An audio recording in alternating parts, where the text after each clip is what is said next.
Programa 39. Disociación electrolítica.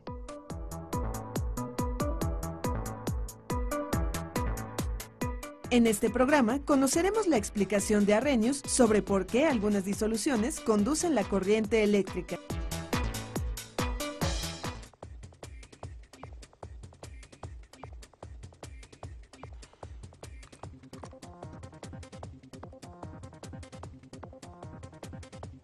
¿Qué será esto? ¿Qué será esta sustancia que salió de las pilas? Lo mejor será no tocarla. ¿Todas las pilas contienen sustancias como estas? Me pregunto si las pilas siempre han sido de la misma forma.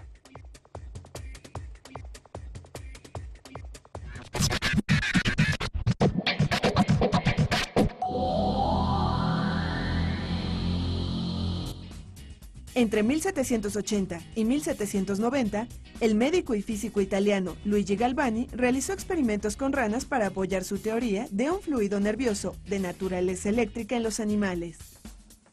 Galvani describió su descubrimiento de este modo: mis asistentes y yo habíamos colocado una rana sobre una plancha de disección. En el laboratorio se encontraba un acumulador electrostático. Entonces, uno de mis asistentes tocó uno de los nervios de la rana con la punta del escalpelo. Los músculos de las piernas parecieron contraerse más y más, como si fueran afectados por fuertes descargas. Galvani repitió el experimento intercambiando el escalpelo por otros materiales, como el vidrio, para tocar los nervios de la rana. Y descubrió que el fenómeno solo se presentaba mientras ocurría la descarga y si se usaba un material conductor para tocar los nervios de las ranas. En otra ocasión, Galvani había disecado ranas y para secarlas las colgó de una barandilla de hierro en el jardín de su casa. Cada rana fue atravesada por un gancho de bronce y un ligero viento era suficiente para que los ganchos tocasen la barra de hierro, en cuyo instante se producía el espasmo. Entonces, Galvani construyó unos arcos metálicos con dos metales distintos soldados. Los espasmos se verificaban cada vez que los nervios y los músculos de las ancas se conectaban a los extremos del arco, aún sin la cercanía del generador electrostático. ¿Qué hace que los músculos de las ranas se contraigan?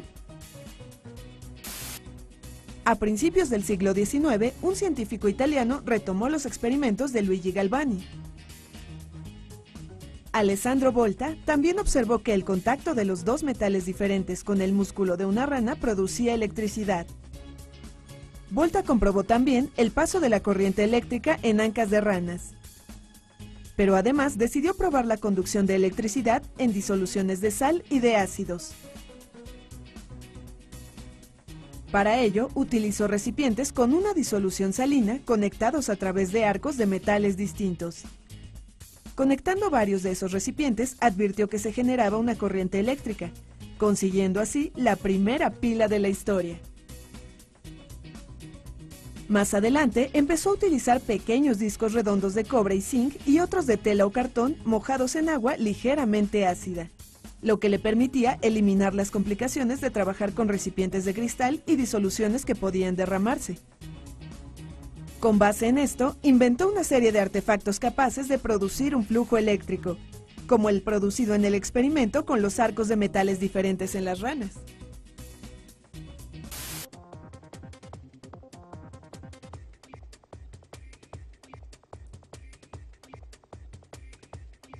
No cabe duda que se ha avanzado mucho desde la primera pila hecha con recipientes de cristal hasta los que usamos ahora. ¿No les sorprende?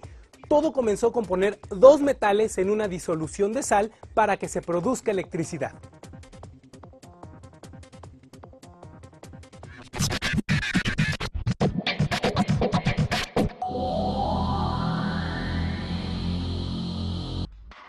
Veamos lo siguiente.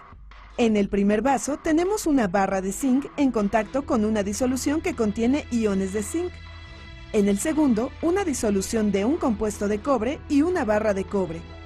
Cerramos el circuito por medio de un puente con una disolución de sal y ¡listo! Se genera electricidad.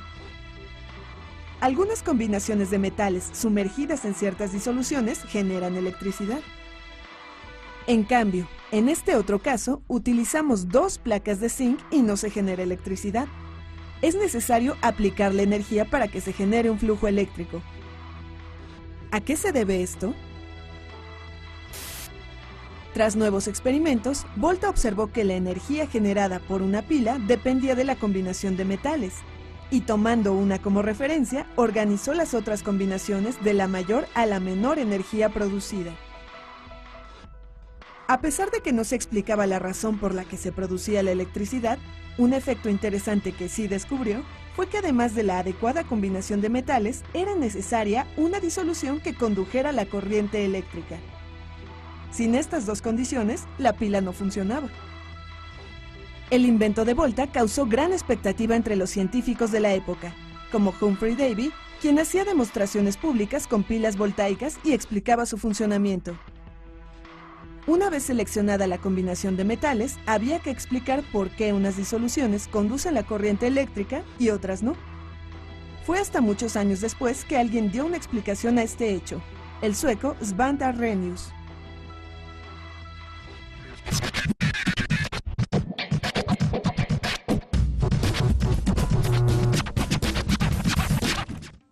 Arrhenius retomó los experimentos de Volta.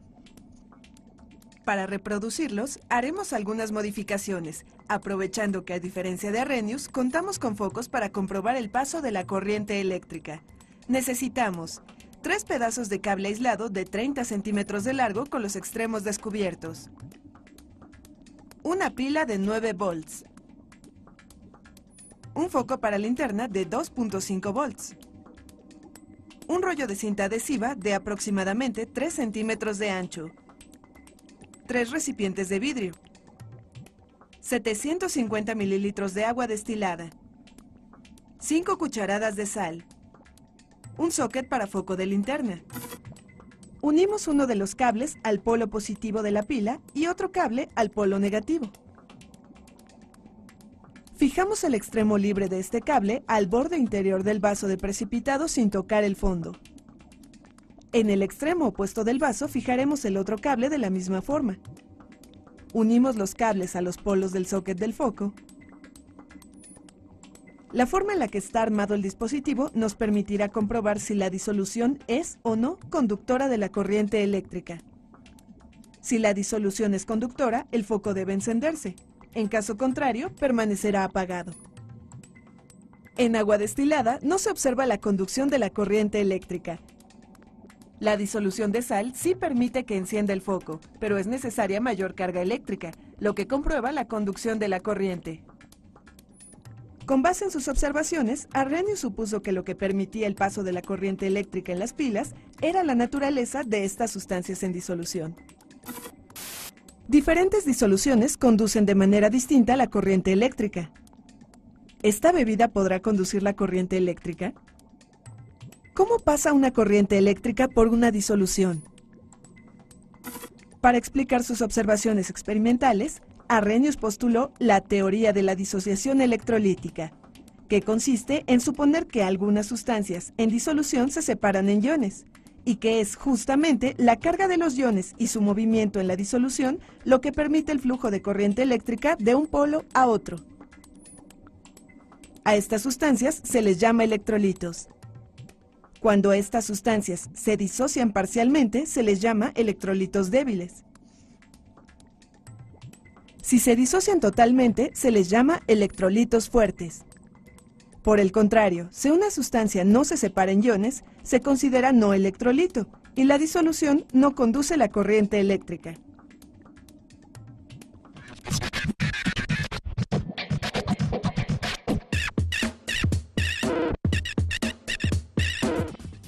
En la actualidad, el electrolito usado para las pilas es una pasta. En las pilas secas, el polo negativo es el recipiente de zinc y el polo positivo una varilla de grafito. La pasta electrolítica es una mezcla de cloruro de amonio, dióxido de manganeso y carbono. En las llamadas pilas alcalinas se usan metales como el litio o magnesio. Al desechar estas pilas, la cubierta metálica se deteriora y se liberan los metales que contiene, contaminando el suelo y el agua cuando son arrastrados por la lluvia. Por ello, es importante utilizar los depósitos especiales para el desecho de pilas. Existen programas de reciclaje en coordinación con el gobierno y las empresas.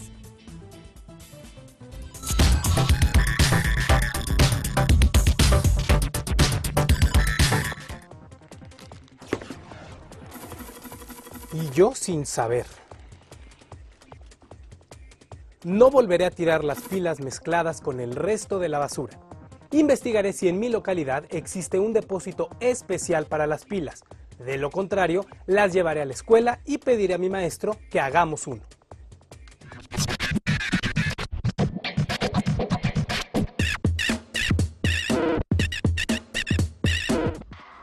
Aunque el agua es mala conductora de la electricidad, en algunos aparatos electrodomésticos existe una leyenda de seguridad que indica que no deben manejarse con las manos mojadas.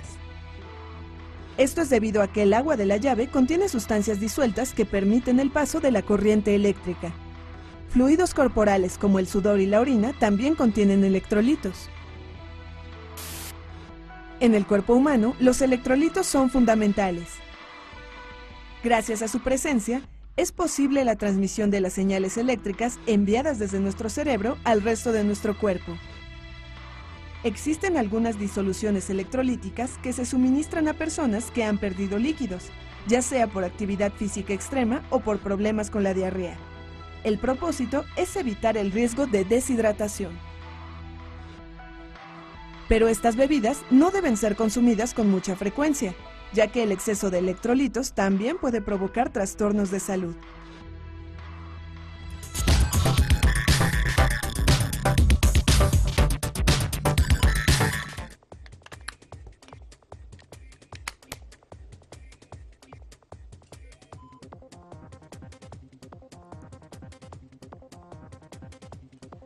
Gracias a las contribuciones de Arrhenius y Volta, ahora tenemos pilas.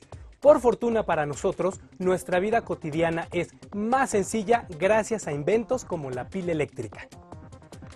En realidad, ya no quiero ver la televisión.